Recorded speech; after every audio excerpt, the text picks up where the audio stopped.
Hai everyone, welcome back. Nah, di video kali ini kita akan membahas mengenai keterampilan mengajar kelompok kecil dan perseorangan. Nah, tapi sebelumnya jangan lupa like, subscribe, komen, dan share video ini dulu ya. Thank you. Nah, sebelum kita lanjut membahas mengenai keterampilan mengajar kelompok kecil dan perseorangan ini, nah, kita harus mengerti dulu apa sih keterampilan mengajar kelompok kecil dan perseorangan itu.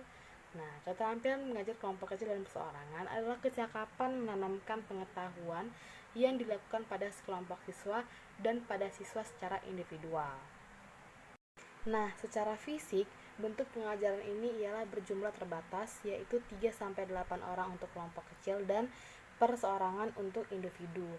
Nah, mengajar kelompok kecil dan perseorangan merupakan suatu bentuk pembelajaran yang memungkinkan guru memberikan perhatian terhadap setiap peserta didik dan menjalin hubungan yang lebih akrab antara guru dengan siswa maupun siswa dengan siswa. Nah, khususnya dengan cara melakukan pembelajaran perseorangan, perlu diperhatikan kemampuan dan kematangan berpikir peserta didik agar apa yang disampaikan bisa diserap dan diterima oleh peserta didik itu sendiri. Nah, adapun peran guru dalam mengajarkan kelompok kecil dan perseorangan itu yang pertama, organisator kegiatan belajar mengajar. Nah, dalam pengorganisasian ini yang paling utama adalah mengatur siswa dan memberikan tanggung jawab kepadanya untuk melaksanakan tugas yang diberikan oleh guru, entah itu cara siswa melakukan kegiatan pembelajaran atau mengatur lingkungan pembelajaran itu sendiri, ataupun mengoptimalkan sumber belajar untuk mencapai tujuan pembelajaran. Nah, yang kedua, sumber informasi bagi siswa. Nah, guru adalah salah satu sumber informasi bagi siswa yang baik mengenai hal-hal pelaksanaan tugas maupun informasi lainnya yang diperlukan oleh siswa. Nah, yang ketiga, pendorong bagi siswa untuk belajar. Nah, guru memberikan dorongan berupa motivasi agar siswa mau belajar atau semangat belajar. Nah, guru harus menciptakan kondisi kelas yang merangsang siswa untuk melakukan kegiatan belajar dalam kelompok kecil dan perseorangan. Nah, yang keempat, orang yang mendiagnosa kesulitan siswa serta memberikan bantuan yang sesuai dengan kebutuhan siswa. Nah, guru mempunyai peranan mendiagnosa dalam proses pembelajaran, diantaranya mengenal anak secara individual, mengenai kemajuan pembelajaran atau belajarnya, ataupun kesulitan yang dihadapinya. Nah, yang kelima, penyediaan materi dan kesempatan belajar bagi siswa. Nah, guru juga harus menyediakan materi pelajaran yang akan diajarkan atau dipelajari oleh siswa dalam pengajaran kelompok kecil maupun perseorangan. Nah, selanjutnya yang keenam, peserta didik atau peserta kegiatan yang mempunyai hak dan kewajiban yang sama seperti siswa lainnya.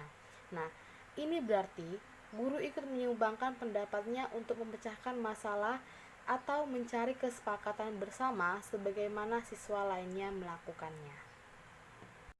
Nah, syarat-syarat agar mengajar kelompok kecil dan perseorangan dapat terwujud, yang pertama, adanya hubungan yang sehat dan akrab antara guru dengan siswa dan siswa dengan siswa.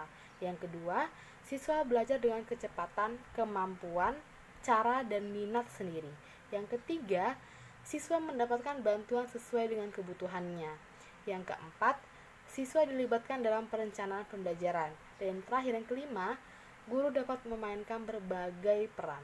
Nah, itulah dia syarat-syaratnya agar kegiatan pembelajaran kelompok kecil dan perseorangan dapat terwujud. Berikutnya ada prinsip-prinsip pengajar kelompok kecil dan perorangan.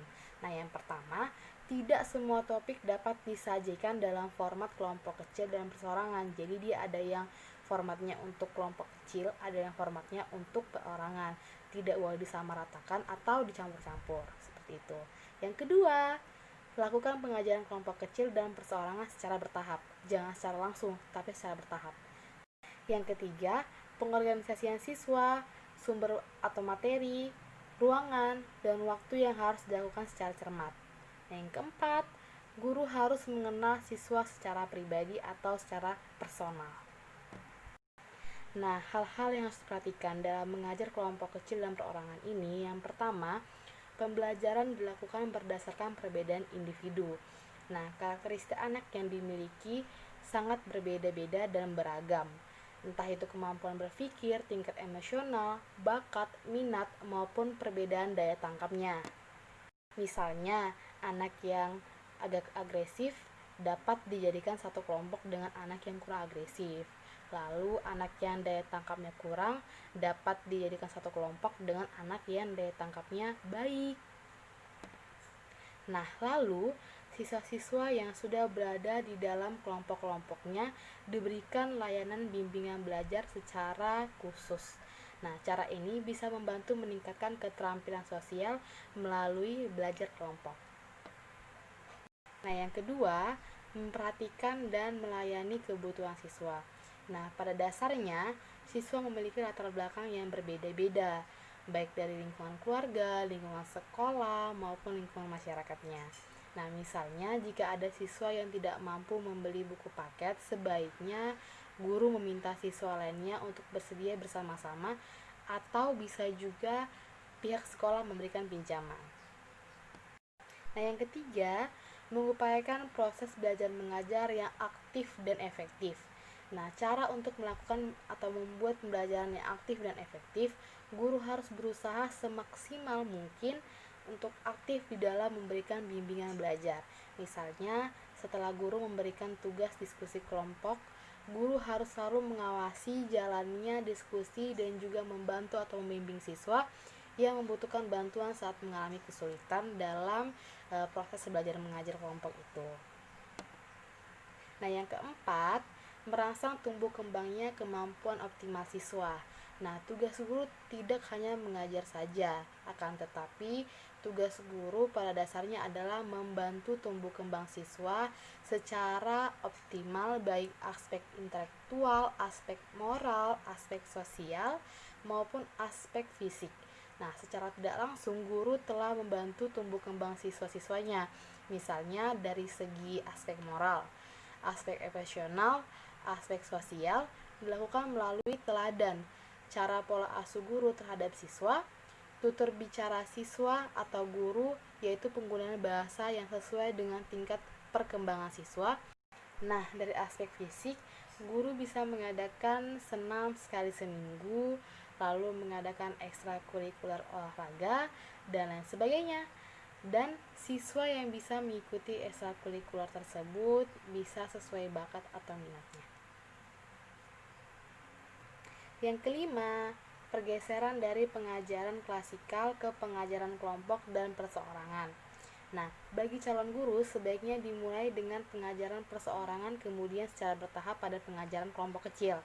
Nah, sedangkan bagi guru yang sudah terbiasa menggunakan pengajaran klasikal, sebaiknya mulai secara pengajaran kelompok kemudian kepada keperorangan. Nah, karena tidak semua topik pembahasan bisa diselesaikan dengan cara kelompok kecil ataupun perorangan. Misalnya, ketika siswa diminta memahami teori konsep maupun prinsip sumber daya alam atau SDA, maka akan efektif jika pembelajaran dilakukan dengan cara klasikal. Sedangkan jika siswa diminta untuk membuktikan sifat-sifat konduktor, konduksi, dan radiasi melalui eksperimen, sebaiknya dilakukan secara berkelompok atau kelompok kecil.